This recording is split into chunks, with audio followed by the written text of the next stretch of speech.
સુરત શહેરમાં 31મી ઉજવણી દરમિયાન નબીરા ઉપર પોલીસે લાલ આંખ કરી છે. વાહન ચેકિંગ દરમિયાન બ્રેથ એનાલાઇઝરની તપાસમાં 300થી વધુ લોકો નશાની હાલતમાં ઝડપાયા છે. પોલીસે પકડેલા તમામ આરોપીઓને તાત્કાલિક સુરત સિવિલ હોસ્પિટલે ખસેડ્યા હતા, જ્યાં તેમના લોહીના નમૂના લઈ મેડિકલ પ્રક્રિયા પૂર્ણ કરવામાં આવી હતી. શહેરના અલગ અલગ પોલીસ મથકોમાં આ તમામ શખ્સો વિરુદ્ધ દારૂબંધીના કાયદા હેઠળ ગુન્હા નોંધી કાયદેસરની કાર્યવાહી હાથ ધરવામાં આવી છે.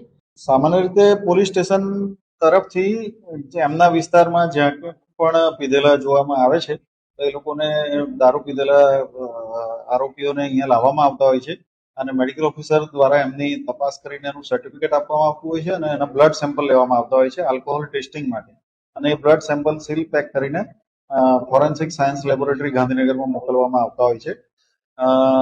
સામાન્ય રીતે 31 ડિસેમ્બર દિવસે ખૂબ વધારે પ્રમાણમાં આવી રીતે જોવા મળતા પ્રોહિબિશનના કેસો જોવા મળતા હોય છે અને પોલીસ તરફથી બી એની સઘન ચકાસણી કરવામાં આવતી હોય છે.